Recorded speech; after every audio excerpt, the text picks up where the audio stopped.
History of India 1200 से 1500 chapter first के बारे में आज की इस वीडियो में हम बात करेंगे। किन राजाओं ने क्या कंट्रीब्यूशन दिया, आखिर भारत के अंदर मुस्लिम लोग कैसे आए और भारत के इतिहास में मध्यकाल का क्या महत्व है। लेकिन एक शर्त है, आपको ये पूरी वीडियो एंड तक देखना पड़ेगा, तभी आपको टॉपिक समझ में आएगी। और मेरा ये प्रॉमिस आपसे है, इस वीडियो में आपको बोर नहीं होने दूंगा। मैं मनीष वर्मा, आप सभी को स्वागत है हमारे चैनल। चैप्टर को समझने से पहले एक चीज हम पहले ही समझ लेते हैं। हमने अपने कन्वेंस के लिए हिस्ट्री को 3 पार्ट्स में डिवाइड किया हुआ है। सबसे पहला है प्राचीन काल, जिसमें हम राजा महाराजाओं के बारे में पढ़ते हैं। हड़प्पा सभ्यता, मौर्य एम्पायर, गुप्ता एम्पायर, बौद्ध धर्म, जैन धर्म, समुद्रगुप्त, इन सब के बारे में हम पढ़ते हैं। तो ये हमारा एंशिएंट पीरियड। तो पूरे वर्ल्ड के अंदर जब रोमन एम्पायर चल रहा था, तो रोमन एम्पायर के डिक्लाइन के बाद फिर दुनिया के अंदर मिडिएवल पीरियड की शुरुआत होती है। मिडिएवल काल की शुरुआत 500 ईस्वी से हो जाती है। और मिडिएवल काल में हम पढ़ते हैं कि भारत के अंदर मुस्लिम लोग कैसे आए और कैसे उन्होंने अपना एक अंपायर बनाया। तो ये हमारा मध्यकालीन भारत। और इस पूरे सिलेबस के अंदर हम मिडिएवल हिस्ट्री के बारे में ही पढ़ने वाले हैं। मिडिएवल हिस्ट्री के बाद लगभग 1500 से 1600 के बीच में पूरे भारत के अंदर चलता है मध्यकाल, और इसके बाद आता है मॉडर्न एज। मॉडर्न पीरियड के अंदर अंग्रेज भारत में आ जाते हैं और अंग्रेजों का एम्पायर स्टार्ट होता है भारत के अंदर। तो इस तरीके से एंशिएंट यानी कि प्राचीन काल, मॉडर्न यानी कि अंग्रेजों का काल जब भारत में आए थे वो, इन दोनों के बीच के पीरियड को हम मिडिएवल पीरियड या मध्यकाल के नाम से जानते हैं। और इस पूरे टॉपिक के अंदर हम इसी पीरियड के बारे में पढ़ने वाले हैं कि भारत के अंदर मुस्लिमों का शासन कैसे बना। आपको मैं पहले बता दूं, DUSL की आप वेबसाइट पे जाओगे तो सोल के द्वारा जो आपको बुक्स दी गई है, इसका फर्स्ट चैप्टर कुछ और है, जिसका नाम है सर्वे ऑफ सोर्सेस। इसमें आपको यह बताया गया है कि दिल्ली सल्तनत के इतिहास को जानने के हमारे पास कौन कौन से सोर्सेस हैं। तो हमें काम करने वाले जो बुक्स का फर्स्ट चैप्टर है, इसमें जो सोर्सेस बताए गए हैं वो जियाउद्दीन वर्नी के द्वारा बताए गए। हम क्यों ना ये भी डिस्कस कर ले, ताकि हम सेफ जोन में रहें। एग्जाम में क्वेश्चन कहीं से भी आ जाएगा, आप उसको लिख कर आ सकते हो। तो मैं क्या करने वाला हूं, सबसे पहले आपको बताऊंगा कि भारत के अंदर मुस्लिम कैसे आए हैं, मुस्लिमों का शासन कैसे बना है। अब चाहे वो अरब हो या तुर्की हो, मोहम्मद गोरी से मोहम्मद गजनबी, इन सब के बारे में हम देखेंगे। एंड इसके बाद देखेंगे कि दिल्ली सल्तनत की स्टार्टिंग कैसे हुई और किसने करी है। तो ये समझ लेने के बाद हम देखेंगे कि जियाउद्दीन वर्नी के द्वारा कौन कौन से सोर्सेस बताए गए हैं, क्या बुक लिखी गई है उसके द्वारा, जो हमें बताती है दिल्ली सल्तनत के इतिहास के बारे में। अब हम स्टार्ट करते हैं ये समझना कि भारत के अंदर मुस्लिम कब और क्यों और कैसे आए और कैसे उन्होंने अपना अंपायर खड़ा किया। देखो, भारत के अंदर मुस्लिमों का आक्रमण 2 पर्पज से होता था। पहला लूटपाट के लिए, दूसरा शासन को अपना बढ़ाने के लिए। क्योंकि इन मुसलमानों के द्वारा अपनी जो थॉट्स है या अपना धर्म का प्रचार है, ये अरबों में कर लेने के बाद इन्होंने अफ्रीकन कंट्रीज में भी किया। अब इनका ध्यान भारत के ऊपर आया था। स्टार्टिंग में तो लूटपाट का मकसद था, लेकिन बाद में जाके इन्होंने भारत के अंदर भी सोचा अब शासन करना है। कैसे, वो पूरी कहानी क्या रही। देखो, भारत के ऊपर जो मुसलमानों के आक्रमण हुए वो 2 प्रकार से हुए। सबसे पहली कैटेगरी के लोग थे वो थे अरब के, एंड दूसरे कैटेगरी के लोग थे वो थे तुर्क के। दोनों अलग अलग है, लेकिन भारत के अंदर मुसलमान के आ जाने की शुरुआत सबसे पहले अरबों ने करी है। कैसे करी है ये समझते हैं। सबसे पहला पॉइंट हमारा अरब है। अरब, यहाँ पे आप मैप में देख सकते हो, ये सारे अरब कंट्रीज आ जाते हैं। यहीं के लोगों ने भारत पर सबसे पहले आक्रमण किया है। मैप में देखोगे तो ये देखिए, पूरा यहाँ पे इंडिया है। ये पहले पाकिस्तान, अफगानिस्तान पूरा भारत का हिस्सा हुआ करता था।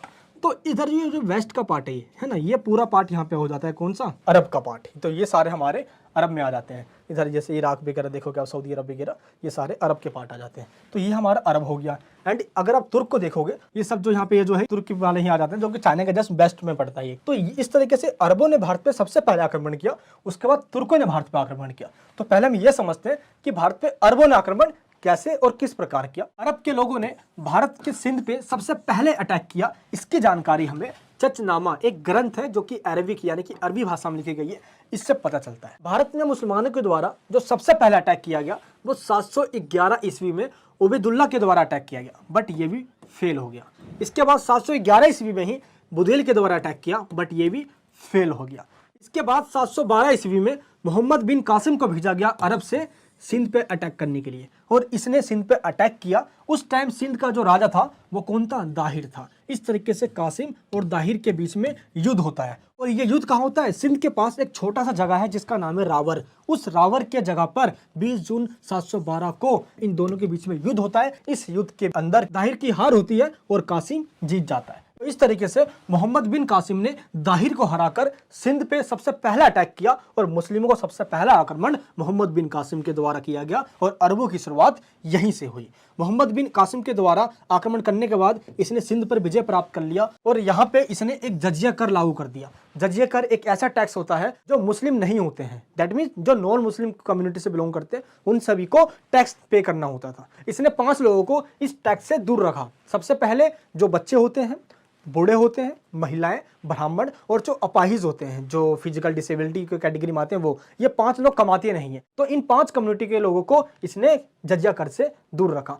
लेकिन एक चीज और ध्यान रखना है इसके अंदर कि जजिया कर लगाने वाला सबसे पहले भारत के अंदर मोहम्मद बिन कासिम ही था। 712 में सिंध पे अटैक करने के बाद इसने 713 में मुल्तान पे, जो कि आप देखोगे यहाँ पे सिंध के ठीक ये रास्ता जा रहा है, मुल्तान में इसने अटैक करे और इस अटैक करने के बाद कहीं ना कहीं अरबों ने भारत में अपना पैर पसारना स्टार्ट कर दिया और इस तरीके से होता है इन्वेंशन ऑफ सिंध, यानी कि अरबों का आक्रमण भारत में होने के बाद मुसलमान भारत के अंदर आ जाते हैं। आखिर अरबों ने भारत में आक्रमण क्यों किया, ये भी एक रीजन है। सबसे पहला रीजन क्या था? धन की लूटपाट।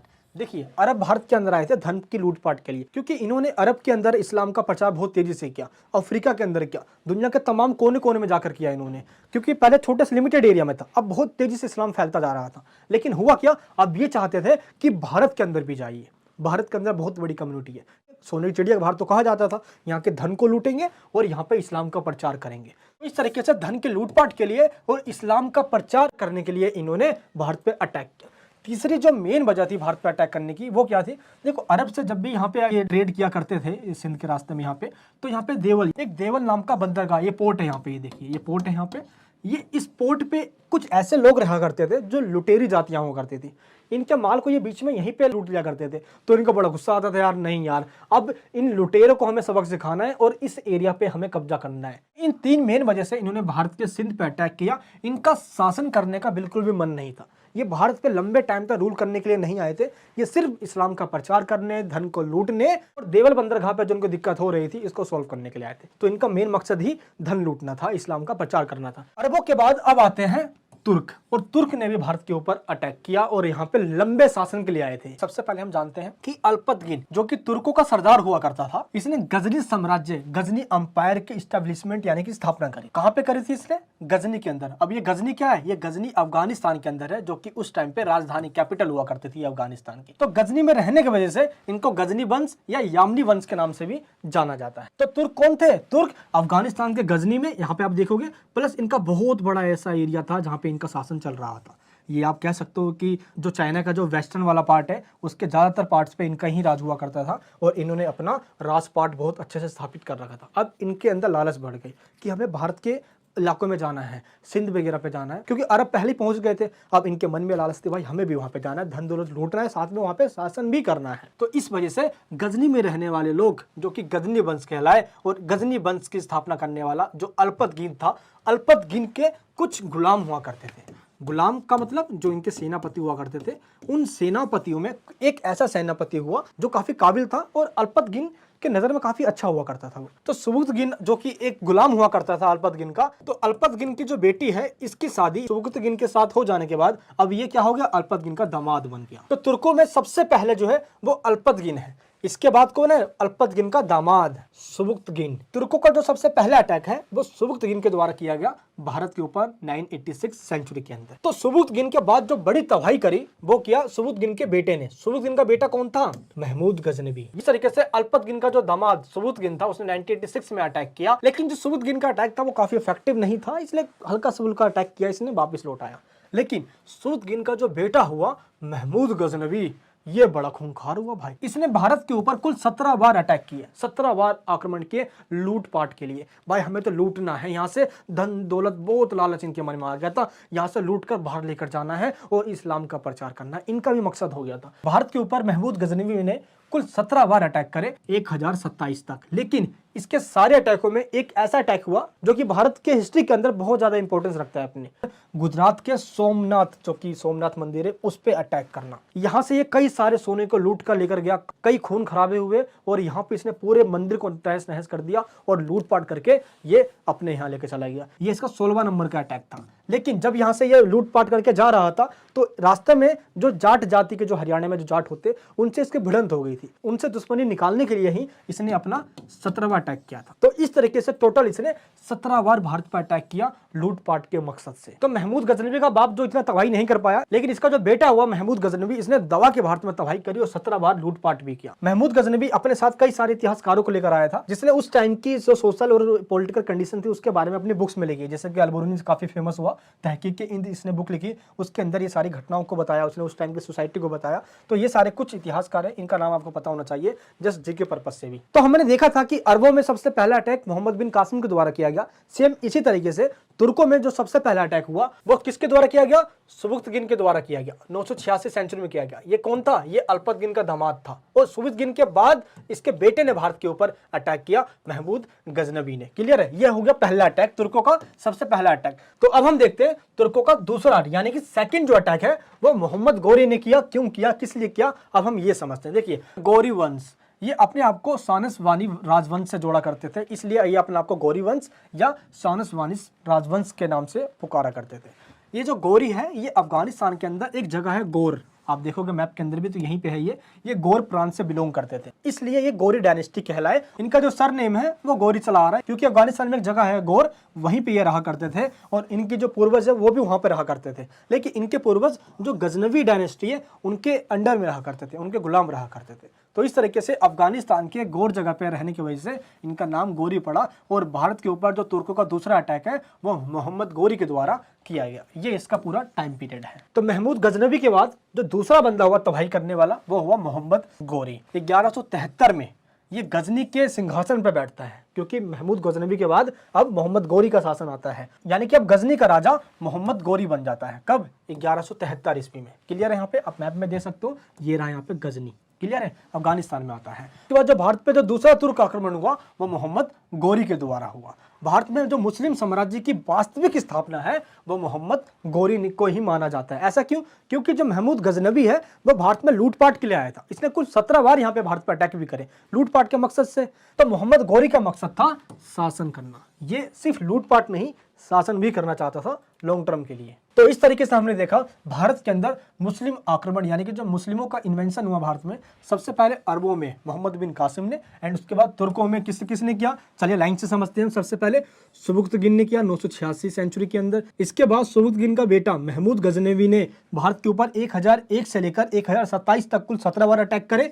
तो पहला अटैक तुर्कों का ये हुआ, एंड जो तुर्कों का जो दूसरा अटैक हुआ वो मोहम्मद गौरी के द्वारा 1175 में हुआ। क्लियर है? यहाँ पे मोहम्मद गौरी का गुलाम या सेनापति हुआ करता था कुतुबुद्दीन ऐबक, और इसी के टाइम पे मोहम्मद गौरी और पृथ्वीराज चौहान के बीच में युद्ध होता है, और इस युद्ध को कहा जाता है तराइन का युद्ध। तराइन का जो पहला युद्ध हुआ था वो 1191 में हुआ था। इस वॉर के अंदर पृथ्वीराज चौहान की जीत हुई थी और मोहम्मद गौरी हार गया था। लेकिन जो दूसरा तराइन का युद्ध हुआ 1192 में, इस युद्ध के अंदर पृथ्वीराज चौहान की हार हुई। और इस युद्ध के अंदर जयचंद भी मोहम्मद गौरी का साथ दे रहा था, क्योंकि जयचंद जो है वो पृथ्वीराज चौहान से बहुत चिढ़ा करता था, क्योंकि जो जयचंद की बेटी है संयोगिता, इनसे काफी प्रेम करते थे, वो ये शादी करना चाहते थे, तो जयचंद काफी चिढ़ता था। इसी वजह से जयचंद ने मोहम्मद गौरी के साथ दिया। लेकिन गौरी ने जयचंद के साथ क्या किया? 1194 में चंदावर के युद्ध में मोहम्मद गौरी और जयचंद के बीच में युद्ध होता है। तो इस तरीके से जयचंद जिसने साथ दिया था मोहम्मद गौरी का, इसने युद्ध में इसको भी हरा दिया। मोहम्मद गौरी अपने शासन, अपने रूल को चलाने के लिए कुछ सेनापति को रखा करता था, और इन सेनापति को गुलाम कहा जाता था। इनमें कुतुबुद्दीन ऐबक है, और ये भी 3 इसी में शामिल है। इनको अलग अलग एरियाज दे दिए गए थे कि भाई तुम्हारा ये एरिया होगा और इन एरिया पे तुम्हें शासन करना है, और इन्हीं एरिया को जो छोटे छोटे टुकड़े इनको दिए जाते थे, इनको इक्ता कहा जाता था। इसके बारे में आगे पढ़ने वाले हैं हम। तो इस तरीके से कुतुबुद्दीन ऐबक को लाहौर और दिल्ली सौंप दिया गया, और एक एक करके जितने भी मोहम्मद गौरी के गुलाम हुए इनको कुछ कुछ जगह दे दिए गए। इसके अंदर जो बख्तियारुद्दीन खिलजी हुआ, इसको बंगाल सौंपा गया था, लेकिन इसने भाई मगध बिहार के अंदर जो नालंदा यूनिवर्सिटी है इसका पूरा तहस नहस कर दिया। इसको उजाड़ने में, इसको तोड़ने में, इसको बर्बाद करने में बख्तियारुद्दीन खिलजी का हाथ रहा। तो इस तरीके से इसने उस पूरी यूनिवर्सिटी को तोड़ डाला भाई। उस जमाने में भाई जब चीन से फाइयान हुएत्संग यहाँ पे आए शिक्षा ग्रहण करने के लिए, दुनिया भर के लोग आया करते थे। काफी फेमस था नालंदा यूनिवर्सिटी। मैं खुद दोस्त बिहार के नालंदा डिस्ट्रिक्ट से बिलोंग करता हूँ, और आज तो इसकी हालत पूरी खत्म है, लेकिन उस टाइम पे काफी फेमस हुआ करता था। तक्षशिला यूनिवर्सिटी जहाँ पे खुद कौटिल्य भाई पढ़ाया भी, तो काफी फेमस हुआ करते थे उस टाइम पे। ठीक है, तो इस तरीके से मोहम्मद गौरी के जो गुलाम हुआ करते थे, जिनको सेनापति कहा जाता था, तो शासन को सही से चलाने के लिए, डिसिप्लिन के साथ चलाने के लिए इसने कुछ कुछ एरियाज इन सब में डिवाइड कर दिए। इसमें जो सबसे पहला कुतुबुद्दीन ऐबक हुआ 1206 में मोहम्मद गोरी के मर जाने के बाद इसने अपना ही रूल स्थापित कर दिया और इसको दिल्ली और लाहौर दिया गया था, इसलिए अपना शासन इसने दिल्ली से लेकर लाहौर तक स्थापित कर दिया, स्टैब्लिश कर दिया। और दिल्ली में जो शासन स्थापित हुआ इसको दिल्ली सल्तनत के नाम से जाना गया। अब मोहम्मद गोरी के बाद कुतुबुद्दीन ऐबक आता है जो कि गुलाम डायनेस्टी से बिलोंग करता है। तो इस तरीके से मोहम्मद गोरी के बाद दिल्ली सल्तनत की स्थापना होती है और इसका राजा सबसे पहला स्थापित करने वाला, दिल्ली सल्तनत को स्थापित करने वाला जो सबसे पहला डायनेस्टी है वह है गुलाम डायनेस्टी। इसको स्लेव डायनेस्टी कहा जाता है, इसको मामलुक डायनेस्टी भी कहा जाता है। और इस डायनेस्टी के 3 राजा, सबसे पहला कुतुबुद्दीन ऐबक जो कि मोहम्मद गोरी का गुलाम और सेनापति हुआ करता था, इसको दिल्ली और लाहौर दिया गया था, तो इसने दिल्ली में ही भाई सबसे पहले अपना शासन स्थापित कर दिया। तो इस तरीके से तुर्कों को जो आक्रमण हुआ, सबसे लास्ट आक्रमण मोहम्मद गोरी का, और मोहम्मद गोरी का जो स्लेव जो गुलाम हुआ करता था, इसके मर जाने के बाद दिल्ली सल्तनत की स्थापना करी कुतुबुद्दीन ऐबक ने जो कि मोहम्मद गोरी का गुलाम था। और इस तरीके से स्थापित होता है क्या, दिल्ली सल्तनत। यानी कि ये अपने आप को सुल्तान कहा करते थे, इसलिए इसको दिल्ली सल्तनत कहा गया। ये अपने आप को कोई राजा महाराजा नहीं, सुल्तान कहलाना पसंद करते थे। तो दिल्ली सल्तनत की स्थापना कैसे हुई, अरबों के आक्रमण के बाद, तुर्कों के आक्रमण के बाद मोहम्मद गोरी तक चला पूरा। और उसके बाद जब मोहम्मद गोरी के गुलाम ने, जो सेनापति ने जो अपना शासन स्थापित कर दिया, तो उसको कहा गया दिल्ली सल्तनत। और इस तरीके से दिल्ली सल्तनत की यहाँ पे स्थापना होती है। अब पूरे दिल्ली से लेकर लाहौर तक पूरा शासन फैल जाता है किसका, कुतुबुद्दीन ऐबक का। इसको ही कहा गया दिल्ली सल्तनत, यानी कि दिल्ली के ऊपर अब होगा सुल्तानों का राज। तो इस तरीके से होती है दिल्ली सल्तनत की स्थापना। दिल्ली सल्तनत की स्थापना किसने करी, कुतुबुद्दीन ऐबक ने करी। किस वंश से बिलोंग करता था, गुलाम डायनेस्टी से बिलोंग किया करता था। अब मैं आपको समझाने वाला हूं दिल्ली सल्तनत के बारे में, थोड़ी सी जानकारी हम लेते हैं दिल्ली सल्तनत के बारे में। दिल्ली सल्तनत यानी जो दिल्ली के ऊपर जो सुल्तानों का राज हुआ, इसमें किन किन सुल्तानों ने अपना राज किया है, यानी कि वो कौन कौन से सुल्तान है। सबसे पहले तो दिल्ली सल्तनत को बनाने वाला जो मोहम्मद गोरी का सेनापति जो गुलाम हुआ करता था, कौन, कुतुबुद्दीन ऐबक, ये था। तो जो सबसे पहली डायनेस्टी हुई वो थी स्लेव डायनेस्टी। इसके अंदर टोटल 3 सुल्तान हुए, कुतुबुद्दीन ऐबक बनाने वाला, स्थापित फाउंडेशन है, रखने वाला, नींव रखने वाला, उसके बाद इल्तुतमिश, इसके बाद बलबन। ठीक है, तो ये 3 है यहाँ पे मेन। तो आपको ये याद रखना है कि मोहम्मद गोरी के मर जाने के बाद दिल्ली सल्तनत की स्थापना कुतुबुद्दीन ऐबक ने करी जो गुलाम वंश से बिलोंग करता था। और दिल्ली सल्तनत के ऊपर कुल 5 डायनेस्टी ने अपना राज किया है। अब वो 5 डायनेस्टी कौन कौन से हैं, ये है वो 5 डायनेस्टी। सबसे पहला है स्लेव डायनेस्टी यानी गुलाम वंश, दूसरा है खिलजी डायनेस्टी यानी कि खिलजी वंश, तीसरा है तुगलक डायनेस्टी यानी कि तुगलक वंश, एंड फोर्थ है सैयद डायनेस्टी यानी कि सैयद वंश, और फिफ्थ है लोधी डायनेस्टी यानी कि लोधी वंश। लोधी वंश में जो इब्राहिम लोधी हुआ, इसका वॉर होता है बाबर के साथ, और इब्राहिम लोधी और बाबर के युद्ध में इब्राहिम लोधी हार जाता है। और लोधी वंश जो सबसे लास्ट का वंश होता है सल्तनत काल का, इसके बाद मुगल आते हैं, क्योंकि बाबर ने इब्राहिम लोधी को हरा दिया। और इसके बाद कौन बनता है, मुगल डायनेस्टी आती है। तो दिल्ली सल्तनत में इन 5 राजाओं को हम याद कैसे करें, चलिए आपको एक ट्रिक बताता हूं मैं। तो मैं आपको एक लाइन दे रहा हूं जिससे आप याद कर सकते हो, गुलाब खिले तो सांस लो, बस आपको ये याद रखना है। चलिए आपको बताता हूं कैसे याद करोगे। देखो, तो सबसे पहला वंश क्या था, गुलाब से गुलाम वंश, खिले से खिलजी वंश, तो से तुगलक वंश यानी तुगलक डायनेस्टी, सांस से सैयद वंश, लो से लोधी डायनेस्टी यानी लोधी वंश। तो इस तरीके से गुलाब खिले तो सांस लो, slave dynasty, Khilji dynasty and Tughlaq dynasty, Sayyid dynasty and Lodhi dynasty. 5 dynasty आपको उंगली के टिप्स पे याद होने चाहिए। जल्दी से वीडियो पोस्ट कीजिए, अभी के अभी याद कीजिए, बाद में याद नहीं, क्योंकि मेरा मकसद होता है सीधे टॉपिक को आपके खोपड़ में छेद करके घुसा देना, कहीं से निकल ही नहीं पाएगा वापस। तो पहला ट्रिक हुआ हमारा इन डायनेस्टी को याद करने का, गुलाब खिले तो सांस लो। इसके बाद जो सेकंड ट्रिक हमारा ये है कि इन डायनेस्टी को, इन 5 डायनेस्टी को स्थापित करने वाले कौन कौन थे, उनका नाम आपको याद रखना है। चलिए मेरे साथ बोलिए, टॉपिक को याद कीजिए, ऐबक जल गया खीबो से। ऐबक कुतुबुद्दीन ऐबक स्लेव डायनेस्टी गुलाम वंश को स्थापित करने वाला, कुतुबुद्दीन ऐबक मोहम्मद गोरी का गुलाम सेनापति। क्लियर है यहाँ पे। चलिए सेकंड डायनेस्टी कौन है, ऐबक जल, जल मतलब जलालुद्दीन खिलजी, खिलजी डायनेस्टी को बनाने वाला, खिलजी डायनेस्टी को स्थापित करने वाला जलालुद्दीन खिलजी, जो कि सेकंड डायनेस्टी है। इसके बाद है जल गया, गया मतलब गयासुद्दीन तुगलक, तुगलक डायनेस्टी को स्थापित यानी कि स्टैब्लिशमेंट करने वाला।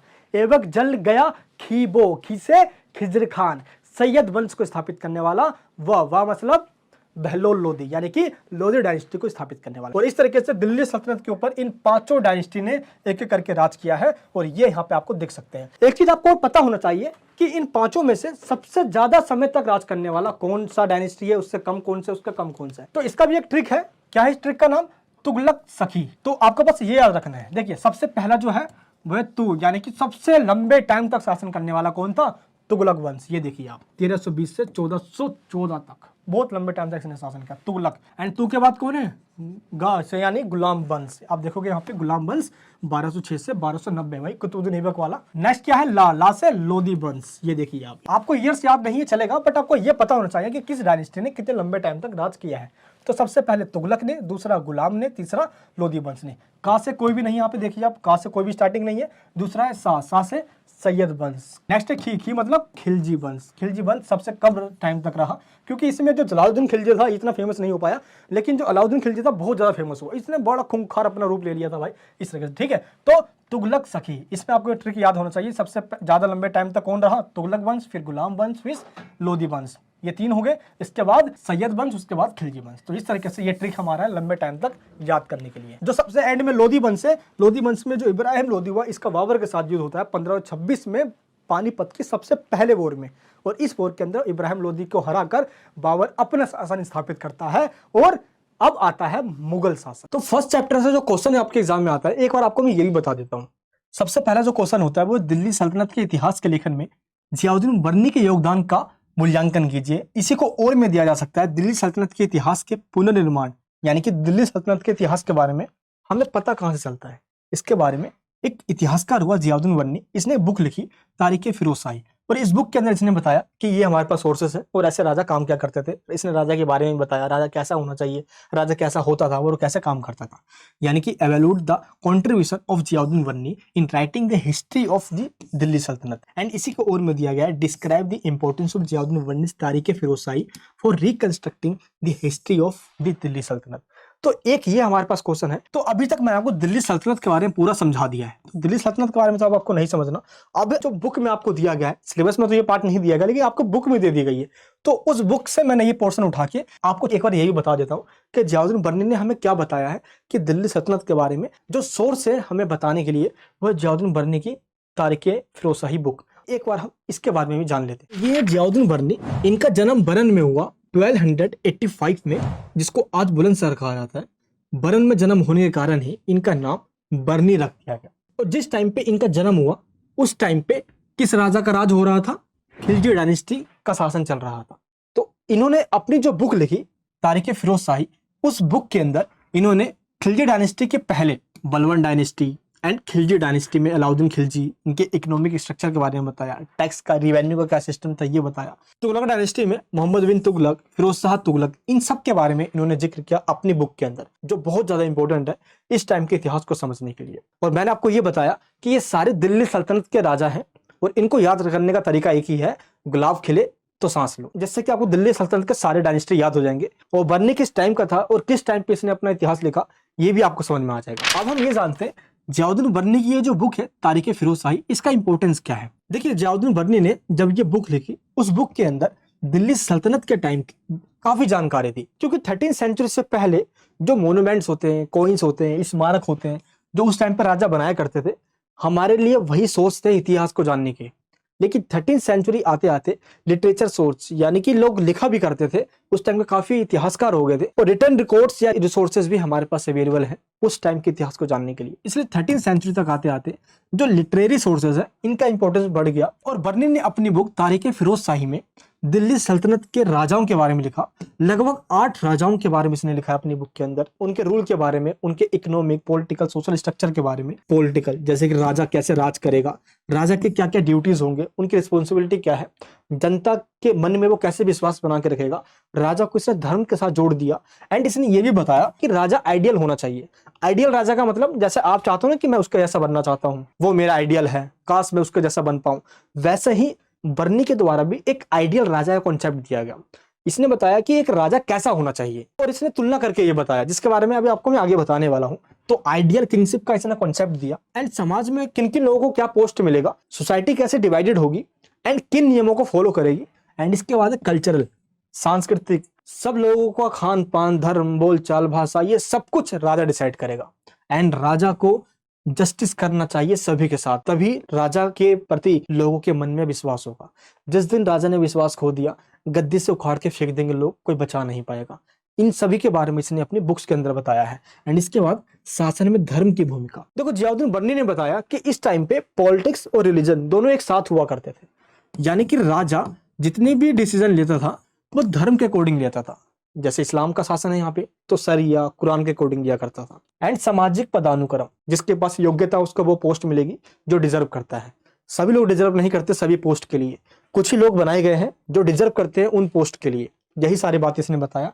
एंड महिलाओं की क्या कंडीशन है, इन सब चीज की इसने चर्चा करी है अपनी बुक तारीख फिरोजशाही के अंदर। तो जियाउद्दीन बर्नी के द्वारा ये बुक लिखी गई है। और आगे चल के जियाउद्दीन बर्नी को पोस्ट ऑफ रिवेन्यू मिल गया, यानी कि ये टैक्स के कलेक्शन के पोस्ट पे बैठा हुआ था ये, और इस पोस्ट को बहुत ज्यादा इंपॉर्टेंट पोस्ट माना जाता है। तो जब इसको रिवेन्यू कलेक्शन का पोस्ट मिला हुआ था तो उस टाइम पे इसको बहुत ज्यादा इन्फॉर्मेशन हुई, और इसलिए इसने अपनी बुक के अंदर राजस्व की क्या स्थिति थी, यानी कि टैक्स कितना लिया जाता था, टैक्स कलेक्शन का क्या मेथड था, ये सब कुछ इसने अपनी बुक के अंदर बताया। अलाउद्दीन खिलजी के शासनकाल की सामाजिक तथा आर्थिक स्थिति, इन सब के बारे में बता दिया। और खिलजी डायनेस्टी के बारे में अपनी बुक के अंदर इसने खूब लिखा है, जिससे हमें खिलजी डायनेस्टी के सोशल एंड इकोनॉमिक इंफॉर्मेशन मिलती है।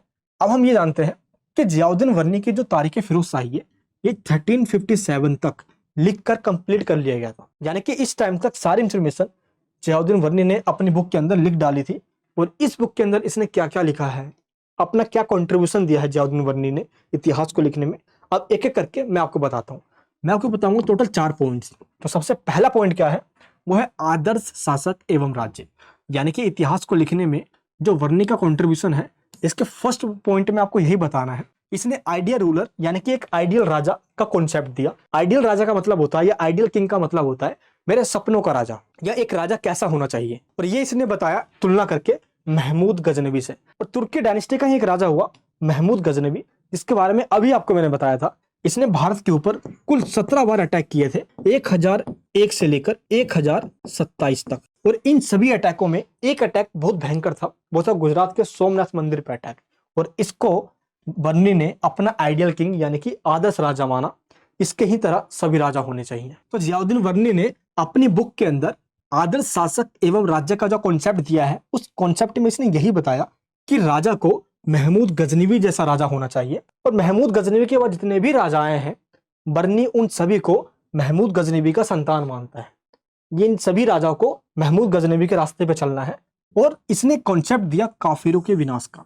ये मंत्र बताया करता था राजाओं को कि कैसे हम काफिरों का विनाश कर सकते हैं। अब ये काफिर किसे कहा जाता है, जो नॉन मुस्लिम होते हैं, जो मुस्लिम धर्म के नहीं है, उन सभी को काफिर कहा जाता है। काफिरों को खत्म करना राजा की ड्यूटी है, क्योंकि जियाउद्दीन वर्नी एक कट्टर मुसलमान था। इसने ब्राह्मणों का काफी विरोध किया और ब्राह्मणों का विनाश का भी कॉन्सेप्ट दिया। आगे चल के राज्य को कुरान के अकॉर्डिंग चलाने के लिए इसने राजा को सलाह दी कि कुरान के अकॉर्डिंग ही राजा चलना चाहिए। और इस बुक के अंदर भी इसने मेंशन किया कि उस टाइम का राजा मोस्टली कुरान पे ही चला करते थे। शरीयत का पालन किया जाता था उस टाइम पे। शरीयत जो प्रॉफिट मोहम्मद है, उनकी टीचिंग्स या जो उनकी शिक्षाएं हैं, वो शरिया के अंदर है। उस शरीयत के अकॉर्डिंग ही उस टाइम पे राजा को रेगुलेट किया जा रहा था। दीन पनाह बादशाह होना चाहिए। दीन पनाह बादशाह का मतलब जो इस्लाम का रक्षा करने वाला है। अब इस्लाम की रक्षा कैसे होगी, जब लोग इस्लाम को फॉलो करेंगे। अब कई लोग जो इस्लाम धर्म के हैं, अब वो इस्लाम को फॉलो ही नहीं कर रहे, यानी कि कुछ ऐसी एक्टिविटी कर रहे हैं जो इस्लाम में मना की गई है, और वही वो काम कर रहे हैं। पूरे शरीर को ढक के रखना पड़ता है जिससे कि कोई और मर्द ना देख ले। कई कड़े नियम है इस्लाम के अंदर, लेकिन लोग आज कहाँ फॉलो कर रहे हैं। आज आप देखते हैं ये लोग कैसे रील्स पे क्या कर रहे हैं भाई। तो इस्लाम के अंदर जो कहा गया है, जो टीचिंग्स दी गई है, लोग सही से उसको भी आज फॉलो नहीं कर रहे। मेरे कई मुस्लिम फ्रेंड्स हैं, वो खुद कहते हैं हम पूरी कोशिश करते हैं, हम ये पालन करें, हम वो पालन करें, कई बार तो हो नहीं पाता, काफी मुश्किलें होती हैं। बट उस टाइम पे बहुत ज्यादा कड़े नियम बनाए गए थे। राजा को ये करवाना ही जनता से कंपलसरी कर दिया गया था इसको, इसलिए राजा को दीन पनाह कहा जाता था। दीन पनाह का मतलब इस्लाम का रक्षा करने वाला, मुस्लिमों का रक्षा करने वाला। तो राजा को न्याय प्रिय होना चाहिए भाई। राजा को लेकर लोगों के मन में अच्छा ही होना चाहिए। कभी गलत हो रहा हो तो राजा फट से उसको ठीक कर दे। अगर मुस्लिमों के साथ जस्टिस करेंगे ये, तो लोगों के मन में विश्वास होगा और राजा अपने पद पर टिका रहेगा। और जिस दिन ये विश्वास खो दिया तो राजा को कोई हक नहीं है पोस्ट पे बना रहने का, उसको गद्दी से उठा के फेंक दिया जाएगा। बर्नी अपने बुक में ये मेंशन करते हैं। एंड जियाउद्दीन बर्नी ये भी कहता है कि बुद्धिमान राजा वही है जो लोगों के मन में अपने लिए विश्वास बना के रखेगा। वो जलेगा नहीं किसी से और ना ही किसी पे गुस्सा करेगा। हाँ, इस्लाम के अंदर कोई अगर अनैतिक कार्य कर रहा है, कोई पाप कर रहा है, तो उसको रोकने के लिए जरूर एक्शन ले सकता है राजा, तो वही राजा बुद्धिमान कहलाएगा। एंड जियाउद्दीन बर्नी ने आगे ये कहा कि जो मुस्लिम है और वो कोई ऐसा काम कर रहे हैं जो मुस्लिम धर्म के अंदर मना किया गया है, तो राजा का कर्तव्य है ऐसे लोगों को रोकना, उनको बताना भाई ये नहीं करना, इस्लाम इसको मना करता है। अब ऐसे तो कई सारी चीजें कही जाती है, तो इन सबको कड़े नियम बनाकर लागू करना चाहिए ताकि लोग फॉलो करें। एंड इसके बाद हसम। हसम का मतलब क्या होता है, जो राज्य की पूरी आर्मी है और जितने भी लोग हैं ये एक परिवार है, फैमिली है। तो आर्मी और परिवारजन इन सभी के बीच में बैलेंस बना रहना चाहिए। अगर देश की सेना से ही लोग भी नाराज हो जाएंगे तो शासन नहीं चल पाएगा, जनता विद्रोह कर देगी, रिवोल्ट कर देगी और राजा की गद्दी खतरे में आ जाएगी। इसीलिए हसम अपनाना चाहिए। हसम का मतलब हो गया बैलेंस बना के चलना चाहिए। इसके बाद क्या है, शासक की स्थिति व कार्य, ये हमारा सेकंड पॉइंट है। यानी कि राजा का काम क्या होता था, राजा की पोजीशन क्या थी। सबसे पहले तो आपको यही बताना है कि राजा के पास एब्सोल्यूट पावर था, सारी पावर्स उसी के पास थी। निरंकुश शासक कह सकते हो आप, तानाशाही, डेमोक्रेटिक नहीं थी, एटोक्रेटिक थी। दैट मीन्स ऐसी अथॉरिटी जिसमें डिसीजन लेने की सारी पावर राजा के पास है। एंड तलवार के बल पर ही राजा ने अपनी सत्ता बनाई है और राजा आगे भी अपनी सत्ता को कायम रखने के लिए तलवार का, खून खराबे का प्रयोग कर सकता है। जियाउद्दीन बन्नी ने अपनी बुक में मेंशन किया प्रभुत्व, यानी कि प्रभु सत्ता, सोवरेटी, राजा के ऊपर कोई नहीं है और राजा अपने स्टेट के अंदर और अपने स्टेट से बाहर पूरा स्वतंत्र है। कोई भी उसके ऊपर रेस्ट्रिक्शन नहीं लगाएगा। डिसीजन लेने के लिए वो आजाद है और ना ही वो मजबूर है किसी की बात को मानने के लिए। तो राजा उस टाइम पे काफी पावरफुल हुआ करता था। बादशाही खुदा की नियामत है। बादशाही यानी कि ये जो राजा का पोस्ट मिला हुआ है एक इंसान को, ये खुदा की नियामत है। नियामत मतलब होता है उपहार। आप कह सकते हो कि ये खुदा की ही देन है। और इस पोस्ट पे बैठने के बाद जो राजा की रिस्पॉन्सिबिलिटी है, राजा को बखूबी तरीके से निभाना चाहिए, ये कहा गया। एंड राज सत्ता के लिए वैधता, यानी कि राजा की जो सत्ता है इसको लेजिटिमेसी या इसको लीगल या इसको सही तभी माना जाएगा जब राजा लोगों के मन में विश्वास बना के रखेगा। और ये सारे कॉन्सेप्ट बताया है जियाउद्दीन वन्नी ने अपनी बुक के अंदर। राजा की ये पोजीशन हुआ करती थी उस टाइम पे। तो इस टाइम भी कहा जियाउद्दीन वन्नी ने, राजा के 3 मेन वर्क हुआ करते थे। पहला, सरिया को लागू करना। आज भी मोस्टली जो इस्लामिक कंट्री है उन कंट्रीज के अंदर सरिया, कुरान को फॉलो किया जाता है। अनैतिक और पापपूर्ण कार्य पर रोक लगाना। जो काम इस्लाम के अंदर हराम माना गया है, जिनको ना करने के लिए कहा गया है और लोग वही काम कर रहे हैं, तो राजा की रिस्पॉन्सिबिलिटी है उसको रोकना। एंड न्याय उपलब्ध करवाना। किसी के साथ अन्याय हो रहा है तो उनमें न्याय करवाना, न्याय प्रिय होना चाहिए। राजा को न्याय से प्रेम होना चाहिए और यही प्रेम राजा और प्रजा में प्रेम के संबंध बनाएगा और यही विश्वास कायम करेगा। और विश्वास जब तक कायम है, जब तक राजा अपने पोस्ट पे बैठा रहेगा। ये जियाउद्दीन बन्नी कह रहा है अपनी बुक के अंदर। आगे चल के जियाउद्दीन बन्नी ये कहता है कि राजा सब नहीं बन सकते। राजा बनने के लिए कुछ योग्यता है, ये कुछ ही लोगों के अंदर है और ये खुदा ही नहीं दिया है कुछ लोगों के अंदर क्वालिटी। जैसे एरिस्टोटल का नाम आपने सुना है, एरिस्टोटल का पॉलिटिकल का फादर कहा जाता है। वेस्टर्न कंट्री के अंदर एरिस्टोटल ने ही पॉलिटिक्स का, डेमोक्रेसी का, लिबर्टी का, जस्टिस का काफी सारे कॉन्सेप्ट वहीं से निकल कर आए, जिसमें पॉलिटिक्स एंड डेमोक्रेसी का कॉन्सेप्ट जो है वो एरिस्टोटल के द्वारा दिया गया। और इसके अंदर एरिस्टोटल ने कहा था कि कुछ लोग शासन करने के लिए पैदा होते हैं और कुछ लोग आदेश मानने के लिए पैदा होते हैं। सेम यही चीज जियाउद्दीन बन्नी ने अपनी बुक के अंदर मेंशन किया और इसने ये बताया कि अरस्तु की ही तरह बर्नी का भी विचार है कि कुछ लोग शासन करने के लिए और कुछ लोग उनके आदेशों को पालन करने के लिए ही जन्म लेते हैं। इसलिए जो बादशाह बनते हैं, जो राजा बनते हैं, ये बादशाही खुदा की नियामत है, ये खुदा की देन है, इसको सही से निभाना है। तो इसने बुक के अंदर अपने क्या लिखा है, अधिकारी तंत्र के बारे में, यानी ब्यूरोक्रेसी के बारे में ये समझते। सबसे पहले देश का जो मुखिया होता था उसको वजीर आजम या वजीर कहा जाता था।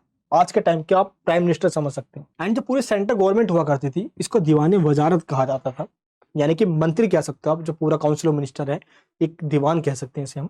एंड इसके बाद एक स्टेट का जो मुखिया है, जिसको आज हम चीफ मिनिस्टर या मुख्यमंत्री कहते हैं, उसको उस टाइम पे मुफ्ती या वली कहा जाता था। और स्टेट के अंदर जो स्थानीय सरकार है, जिसको हम लोकल गवर्नमेंट, भारत के अंदर पंचायत, नगर पालिका के नाम से जानते हैं, निगम पार्षद के नाम से जानते हैं, उस टाइम पे एक डिस्ट्रिक्ट को परगना कहा जाता था। स्थानीय सरकार को परगना की सरकार कही जाती थी और जो निगम पार्षद या जो सरपंच बनता था इसको मुकद्दम कहा जाता था। तो ये पूरा स्ट्रक्चर हुआ करता था ब्यूरोक्रेसी का। और इन सब का मुखिया हुआ करता था राजा। और इन सब के द्वारा जो भी सजेशन दिया जाए, कहा जाए, राजा उनको माने या ना माने, ये राजा की मर्जी है। एंड इसके बाद 4th पॉइंट पे बताना है आपको न्याय प्रणाली, यानी कि जुडिशियल सिस्टम के बारे में भी जियाउद्दीन वन्नी ने अपनी बुक तारीख फिरोजशाही के अंदर लिखा है। इसमें क्या बताया कि न्यायाधीश की नियुक्ति राजा ही किया करता था। अब जितने भी मेन अपॉइंटमेंट्स है वो राजा खुद किया करता था और सुल्तान के हाथों ही हुआ करती थी। तो आज के टाइम पे जो चीफ जस्टिस ऑफ इंडिया होते हैं, उस टाइम पे जो चीफ जस्टिस ऑफ इंडिया थे उनका नाम हुआ करता था काजी उल गुजात। और जो जितने भी स्टेट है उन सब के अंदर भी स्टेट के चीफ जस्टिस होते हैं। उस टाइम के स्टेट के जो चीफ जस्टिस हुआ करते थे उनको कहा जाता था सदर उल मुल्क। 2 तरीके से यहाँ पे जज हुआ करते थे, एक पूरे देश के लिए और एक अलग अलग राज्यों के लिए, जिनको प्रांत कहा जाता था। तो इस तरीके से ये था हमारा जुडिशियल सिस्टम। तो इस प्रकार जियाउद्दीन वरनी के द्वारा जो कॉन्सेप्ट दिया गया हमने ये तो देख लिया, लेकिन इसकी कई बातों को लेकर आलोचना भी की जाती है, इसका क्रिटिसिज्म भी किया जाता है। सबसे पहले वरनी समाज के निम्न वर्ग को छोड़ देता है, इग्नोर कर देता है। ये कहता है कि निम्न वर्ग को इंपॉर्टेंस ना दो, जो लोअर क्लास के लोग हैं इनमें वो कैपेबिलिटी नहीं है, मिडिल क्लास और जो अपर क्लास के लोग हैं इनके पास पूरी योग्यता है, और यही हमारे देश को चलाने वाले हैं, जिसको हम अभिजात वर्ग कहा करते थे, एरिस्टोक्रेसी। दैट मीन जो राजा के साथ रहा करते थे, ये बड़े बड़े भूमि के मालिक हुआ करते थे, इसीलिए इसने जो लोअर क्लास के लोग हैं इसको इंपॉर्टेंस ही नहीं दिया। एंड सेकंड पॉइंट में अपने विचार और सिद्धांत इसने अपने बुक में डाल दिए। कई जगह पर जो इसने अपने बुक में लिखा है ये इसने वल्वन डायनेस्टी के टाइम या खिलजी डायनेस्टी के टाइम पे जो इसने बुजुर्गों से सुना, जो इसके अपने विचार हुए, उसको ही इसने लिख डाला। कई चीजें सच है भी नहीं, ये विवाद का इशू है, कंट्रोवर्सी है, इसलिए कहा जाता है कि इसने खुद के विचार ही अपने बुक के अंदर इसने लिख डाले, इसलिए इसकी आलोचना भी की जाती है। एंड थर्ड पॉइंट क्या है, महत्वपूर्ण एवं प्रमुख घटनाओं का संक्षिप्त रूप में वर्णन किया है। दिल्ली सल्तनत के टाइम पे ऐसे कई सारी घटनाएं हुई है जिसके बारे में इसने बिल्कुल ब्रीफ में लिखा है। अगर ब्रीफ में चीजें लिख दी जाएगी तो पूरी मेन स्टोरी समझ में नहीं आएगी हमें। यही घटना यहाँ पे हुई है। अब आप मुझे ही देख लीजिए, अगर इस टॉपिक को मैं यहीं से स्टार्ट करता कि बर्नी कौन है, बर्नी ने ये बताया और दिल्ली सल्तनत बताता ही नहीं, तो आपको कहाँ चीजें समझ में आती। मैंने लिंक बनाया, टॉपिक को स्टार्टिंग से लेकर एंड तक समझाया। सेम अगर इस तरीके से बर्नी भी समझाता तो क्या पता आज के टाइम के लोगों को और अच्छे से समझ में आ जाती, लेकिन इसने क्या किया, महत्वपूर्ण जो घटनाएं थी इसको इसने बिल्कुल संक्षिप्त, बिल्कुल ब्रीफ में समझाया, जिस वजह से समझने में दिक्कत होती है, इसलिए इसकी आलोचना भी की जाती है, क्रिटिसाइज किया जाता है इसको। फोर्थ पॉइंट क्या है, घटनाओं का क्रमबद्ध ना होना। भाई एक स्टेप होता है, सिस्टमैटिक वे में बताना होता है। अब इसने क्या किया, पहले घटना यहाँ की बता रहा है, फिर घटना ये यहाँ की बता रहा है, ये स्टेप बाय स्टेप नहीं बता रहा है, सीक्वेंस में, ये सिस्टमैटिक वे में नहीं बता रहा, जिस वजह से कई सारे फैक्ट्स हैं जो क्लियर नहीं हो पाई, इस वजह से इसको क्रिटिसाइज किया जाता है।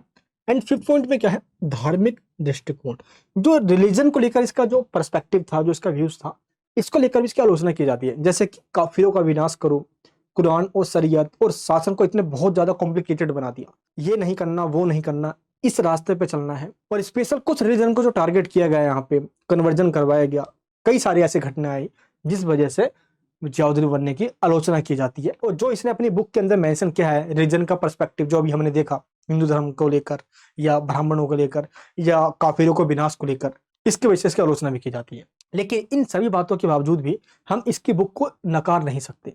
इस बुक के अंदर दिल्ली सल्तनत के कई सारी चीजों की जानकारी मिलती है हमें। तारीख फिरोज शाही एक ऐसी बुक हुई जिस बुक के अंदर हमें 13वीं सेंचुरी यानी कि दिल्ली सल्तनत के जितने भी राजा हुए उनमें से लगभग 8 ऐसे इंपॉर्टेंट राजा हुए जिनके बारे में हमें जानकारी मिलती है, जिसमें वल्वन डायनेस्टी हो गया, खिलजी डायनेस्टी हो गया, तुगलक डायनेस्टी है। मोहम्मद बिन तुगलक के बारे में इसने बहुत अच्छे से बताया है, मोहम्मद बिन तुगलक की काफी जानकारी दी है, क्योंकि मोहम्मद बिन तुगलक और फिरोज शाह तुगलक कि जो इसने जानकारी दी, जैसे इकोनॉमिक स्ट्रक्चर हो गया, वहाँ का पॉलिटिकल स्ट्रक्चर हो गया, एंड सोसाइटी कैसे डिवाइडेड थी, वहाँ पे कल्चरल फंक्शन कैसे होते थे, इन सब के बारे में इसने बताया। आई होप आपको ये टॉपिक समझ में आ गया होगा। बाकी इस सब्जेक्ट का आपको मैंने नोट्स भी दिया हुआ है, और उसी नोट्स में से आपके एग्जाम में क्वेश्चन भी आने वाले हैं, विद आंसर के साथ दिया है, बहुत अच्छे तरीके से समझाया हुआ है। आप उस नोट को डाउनलोड कर लीजिए, जो आपके पास सब्जेक्ट है उसमें सारे सब्जेक्ट्स आपको मिल जाएंगे। मुझे खूब मजा आता है ऐसी वीडियोस बनाने में और आपके साथ दिल का रिश्ता दिल से बनाने में। मैं मिलूंगा नेक्स्ट वीडियो के अंदर। जय हिंद, जय भारत।